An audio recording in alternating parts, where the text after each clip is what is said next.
नमस्कार दोस्तों मार्केट ये हफ्ते भी पिछले कई हफ्ते की तरह निफ्टी तकरीबन 300 पॉइंट और बैंक निफ्टी 1000 पॉइंट की रेंज में रहा। सब लोग एजीआर का जजमेंट के लिए वेट कर रहे हैं। पूरे हफ्ते हियरिंग हुई लेकिन जजमेंट नहीं आया। अभी अगले हफ्ते ये जजमेंट एक्सपेक्टेड है एंड इस जजमेंट का एक बड़ा इम्पैक्ट टेलीकॉम कंपनीज को, रिलायंस को एंड बैंक्स को आ सकता है। सब उसके लिए वेट कर रहे हैं। अगले हफ्ते और क्या इवेंट्स हैं जो कि मार्केट की डायरेक्शंस बताएंगे, वो क्या ऑप्शन स्ट्रैटेजीज़ हैं जो आप करके कुछ प्रॉफिट्स कमा सकते हैं, वो कौन से चार्ट्स हैं जो हमको अच्छे लग रहे हैं। निफ्टी और बैंक निफ्टी के टेक्निकल चार्ट्स, वो चाहे वीकली हो चाहे डेली हो, वो क्या हमको संकेत दे रहे हैं। आइए देखते हैं हमेशा की तरह इस वीडियो में। सो फ्रेंड्स, पिछले हफ्ते निफ्टी तकरीबन 300 पॉइंट की रेंज में रहा, 11,145 और 11,460 के अराउंड।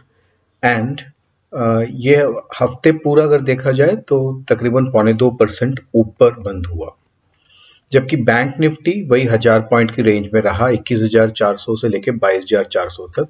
लेकिन बैंक निफ्टी ने पूरे हफ्ते की परफॉर्मेंस अगर देखी जाए तो 0.3% ऊपर बंद हुआ है एंड निफ्टी को आउट परफॉर्म किया है, जो कि बैंक निफ्टी के लिए बहुत टाइम बाद हो रहा है एंड ये बहुत एक बड़ा पॉजिटिव है बैंक निफ्टी के लिए। लेकिन सबसे ज्यादा एक्शन जो दिख रहा है वो mid cap and small caps में है। दोनों ने निफ्टी बैंक निफ्टी को आउट परफॉर्म किया। मिड कैप तकरीबन 0.4% ऊपर था, जबकि स्मॉल कैप्स 5% ऊपर था। तो small caps and mid caps में बहुत बड़ा एक्शन हो रहे हैं, काफी शेयर्स के भाव बहुत तेजी से बढ़ रहे हैं। विक्स जो है तकरीबन 7% नीचे बंद हुआ है, काफी टाइम बाद 20 के नीचे बंद हुआ है ऑन अ वीकली बेसिस, जो कि बाजार के लिए अगेन पॉजिटिव है। ये इंडिकेट करता है कि मार्केट में कोई बड़ा वॉलेटिलिटी या बड़ा मूवमेंट आने के चांसेस कम है। अब देखते हैं अगले हफ्ते मार्केट में क्या इवेंट्स हैं एंड वो क्या न्यूज हैं जो कि मार्केट को ड्राइव करेंगे अगले हफ्ते और उसके बाद। बाजार में अभी सबसे बड़ा जो ओवरहैंग है, सबसे बड़ा जो अनसर्टनिटी है, वो है एजीआर ड्यूज। ये पिछले 2 हफ्तों 3 हफ्ते से इसकी हियरिंग चल रही है। ये हफ्ते भी चली एंड अगले हफ्ते फिर मंडे से इसकी हियरिंग शुरू होगी। ये telecom companies Idea, Bharti Airtel, Reliance, इन सब के लिए तो बहुत महत्वपूर्ण है ही। उसके अलावा बैंक्स के लिए भी बहुत महत्वपूर्ण है। अभी बात चल रही है कि जो ड्यूज हैं ये पहले डिपार्टमेंट ऑफ टेलीकॉम्स का राइट होगा कि बैंक्स का राइट होगा। ये डिसीजन जब भी आए, ये बहुत बड़ा एक डिसीजन होगा बैंक्स के लिए भी एंड टेलीकॉम कंपनीज के लिए भी। तो इसके लिए बहुत सतर्क रहना जरूरी है। बहुत बड़े मूवमेंट्स टेलीकॉम कंपनीज में एंड बैंक्स में आ सकता है। ग्लोबल मार्केट्स अगर देखा जाए तो ग्लोबल मार्केट्स जनरली ऊपर ही जा रहे हैं। In fact US markets almost high के पास हैं अभी। एक दिन पहले यूएस के जो है अनएम्प्लॉयमेंट डेटा आया था एंड वो बहुत अच्छा पिक्चर नहीं था। लेकिन बिकॉज अनएम्प्लॉयमेंट बढ़ रहा है, ये एक होप है यूएस मार्केट्स में कि स्टिमुलस अनाउंस कर सकते हैं। ये भी बहुत दिन से पेंडिंग है, अनाउंस हुआ नहीं है। अगर हुआ तो ये मार्केट के लिए पॉजिटिव रहेगा। कोविड वैक्सीन का प्रोग्रेस अच्छा हो रहा है। रशिया ऑलरेडी अनाउंस कर चुका है, चाइना में भी कुछ अनाउंसमेंट्स हुए हैं वैक्सीन में, इंडिया में भी प्रोग्रेस हो रहा है। तो ये एक पॉजिटिव न्यूज मार्केट के लिए है। स्टॉक मार्केट्स में काफी बड़े चेंजेस आएंगे 1 सितंबर से मार्जिनिंग सिस्टम में, जहां की क्लाइंट्स के OTP based pledge unpledge margin system शुरू होगा, जिसका एक बड़ा इम्पैक्ट मार्केट्स में आ सकता है। एंड कैश मार्केट्स जो अभी T+2 सेटलमेंट होता है, ये T+1 की तरफ जाने की संभावना दिख रही है। ये दोनों बहुत बड़े मूव्स हैं स्टॉक मार्केट्स के लिए एंड इसका इम्पैक्ट आने वाले कुछ हफ्तों में दिखाई देगा। बट ओवरऑल ये दोनों मार्केट्स के लिए अच्छे सिग्नल्स हैं। मार्केट्स अच्छा ज्यादा सेफ रहेगा मार्केट्स।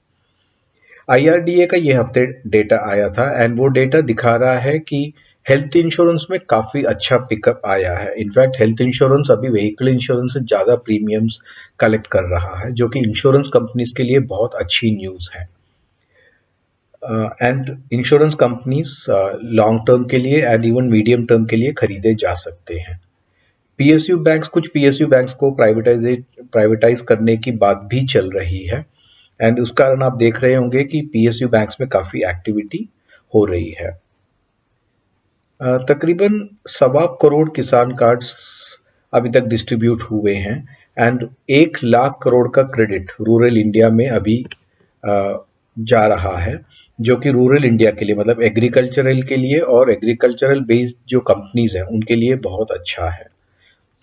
आत्मनिर्भर भारत का जो प्राइम मिनिस्टर मोदी ने नारा दिया है, उसके तहत इंपोर्ट ड्यूटीज कुछ केमिकल्स में बढ़ाने के चांसेस हैं या हो सकता है उन्हें बैन भी कर दें।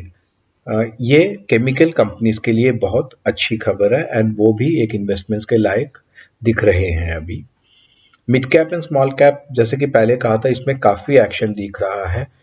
ये एक्सपेक्टेड है कि इन कंपनीज में ग्रोथ अभी अच्छी होगी एंड उसमें भी काफ़ी एक्शन आ सकता है। अगर foreign institutions and Indian institutions की बात करें तो ये हफ्ते मामला तकरीबन बराबर का ही था। एफआईआईस ने 2100 करोड़ रुपए के शेयर्स खरीदे हैं, जबकि डीआईआईस ने ऑलमोस्ट इक्वल अमाउंट के शेयर बेचे हैं। तो नेट ये फिगर तकरीबन नील रहा एंड उसके बावजूद भी शेयर मार्केट बढ़ा, जिसका संकेत ये होता है कि मार्केट में बुलिशनेस जारी है। आइए अभी देखते हैं निफ्टी के कैंडल्स। निफ्टी अगर देखा जाए तो पिछले हफ्ते फ्राइडे, जो गया हफ्ता था, उसमें फ्राइडे एक बहुत बड़ी एक बेरिश कैंडल आई, लेकिन मंडे उसका एक फॉलो थ्रू नहीं दिखा। एक डोजी सी कैंडल बनी, जिसका मतलब ये हुआ कि एक बड़ी सेलिंग के बाद अगले दिन बड़ी सेलिंग नहीं आई, एक डोजी हुआ, एक अनसर्टन मार्केट रहा। उसके बाद मार्केट ने फिर तेजी का रूप पकड़ा एंड बाजार फाइनली 2.25% ऊपर बंद हुआ, जो कि पॉजिटिव है मार्केट के लिए। अगर आप देखें, ये जो 5-डे मूविंग एवरेज है, इसके ऊपर ही बाजार बंद हुआ है। तो ओवरऑल डेली चार्ट्स देख के लग रहा है कि मार्केट बायस अभी भी पॉजिटिव ही है। एज लॉन्ग एज 11,200 के ऊपर ट्रेड करे, सेंटिमेंट बुलिश ही लग रहा है एंड हो सकता है मार्केट 11,600 की तरफ जाने की ट्राई करे आने वाले हफ्तों में। अगर वीकली चार्ट्स देखा जाए, वीकली चार्ट्स भी स्टेडीली ऊपर ही जा रहे हैं। एक छोटा सा कंसोलिडेशन के बाद फिर से ट्रेंड ऊपर की तरफ जा रहा है। ये जो 5-डे मूविंग एवरेज का ये जो लाइन है, ये लाल लाइन, ये भी मार्केट इसके ऊपर ही बंद हुआ है। तो एंड अगर वीकली ट्रेंड लाइन देखी जाए तो वीकली ट्रेंड लाइन भी मार्केट रिस्पेक्ट कर रहा है। ये हफ्ते मार्केट में एक ग्रीन कैंडल बना, हायर हाई हायर लो बना। तो ओवरऑल संकेत यही है कि बाजार में अभी बुलिशनेस जारी है, जो कि हम पिछले कई हफ्तों से यही बोल रहे हैं कि मार्केट ओवरऑल बुलिश ही है। वीकली चार्ट्स अगर अभी बैंक निफ्टी में अगर देखें तो बैंक निफ्टी में भी एक बहुत बड़ी गिरावट आई थी। उसके बाद मार्केट थोड़ा रिकवर हुआ, मार्केट और नीचे गया लेकिन फिर रिकवर हुआ मार्केट एंड उस दिन मंडे एक नेगेटिव क्रॉसओवर होते होते फिर से एक पॉजिटिव क्रॉसओवर हुआ, जो कि एक बुलिश संकेत माना जाता है। अगले दिन एक बहुत बड़ी ग्रीन कैंडल हुई, मार्केट ऊपर रहा एंड कंटिन्यू हो रहा है। तो ओवरऑल देखा जाए तो ये बुलिशनेस ही बैंक निफ्टी में भी दिखाई दे रहा है। एमएसीडी अगर देखा जाए तो एमएसीडी भी क्रॉसओवर ऊपर की तरफ जा रहा है।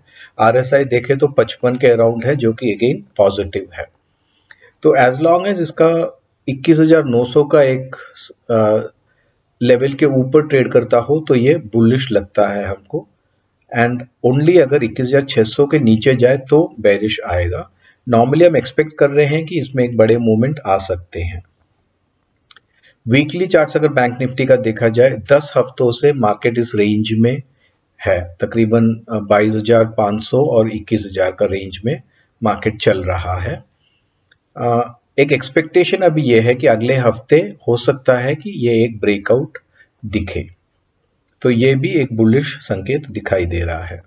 तो ओवरऑल अगर इसको समराइज करें तो हमारा आउटलुक ये अगले हफ्ते का ये रहेगा कि हम अभी भी बुलिश ही हैं। जो रेंज जो नीचे का था वो अभी ऊपर हो गया है, 11,200 का एक स्टॉप लॉस रख के इसमें बुलिश ही आप कंटिन्यू कर सकते हैं। लेकिन एक चीज की सावधानी बहुत जरूरी है, अगर एजीआर हियरिंग नेगेटिव रही तो वो निफ्टी के लिए, खासकर बैंक निफ्टी के लिए बहुत नेगेटिव होगा।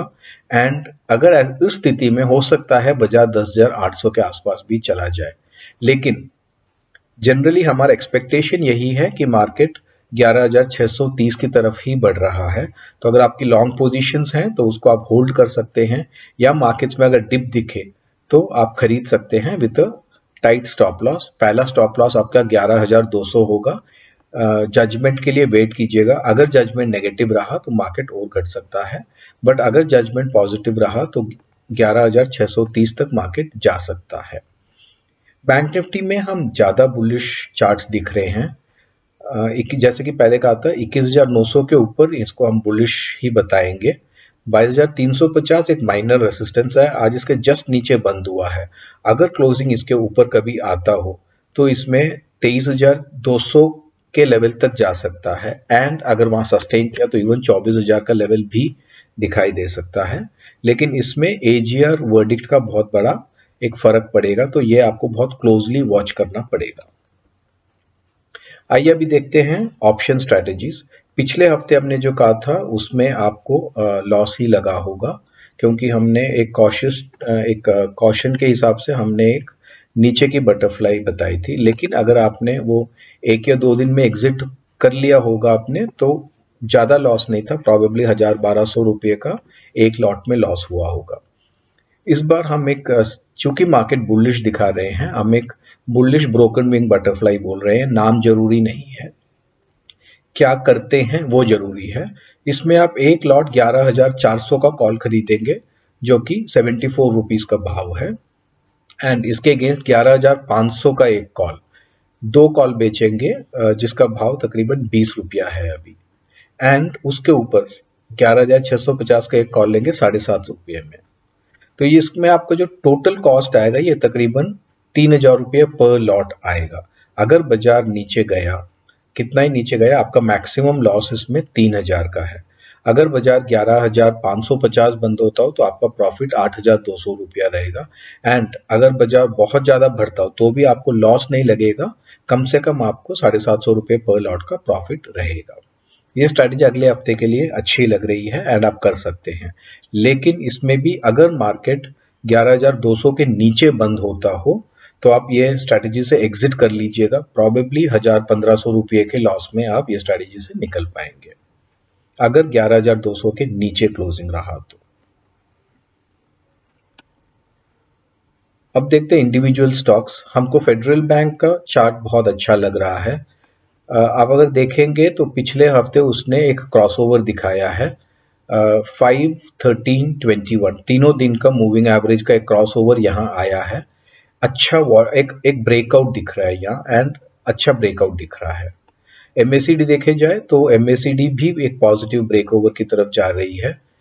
RSI अभी 60 के लेवल पे है, तो हर एंगल से ये अच्छा लग रहा है। इसकी खास बात ये भी है कि तीनों दिन अच्छे वॉल्यूम्स में ये काउंटर बढ़ा है, तो इसका लग रहा है कि इसमें 58-59 लेवल्स जल्दी ही दिखा सकता है। दूसरे स्टॉक्स जो हमको अच्छे लगे वो थे IDFC बैंक, जो कि 31 रुपये में इन्वेस्टमेंट के लायक है medium to long term, and max financial जो ट्रेडिंग के लिए तकरीबन 555 रुपये में लिया जा सकता है। इसका क्लोजिंग स्टॉप लॉस आप रखिएगा 540, मतलब अगर 540 के नीचे अगर क्लोजिंग बेसिस पे बंद होता हो ये आपका स्टॉप लॉस होना चाहिए, जबकि इसका टारगेट 600-610 रुपये के अराउंड है। तो यही है दोस्तों अगले हफ्ते का हमारा ओपिनियन एंड ऑप्शन स्ट्रैटेजीज, और हमको कौन से शेयर्स अच्छे लगे। अगर आपको वीडियो पसंद आए तो प्लीज़ इसको लाइक कीजिए, सब्सक्राइब कीजिए, एंड डेफिनेटली अपने फ्रेंड्स के साथ इसको शेयर कीजिए। थैंक यू वेरी मच, फिर मिलेंगे अगले हफ्ते। Thank you.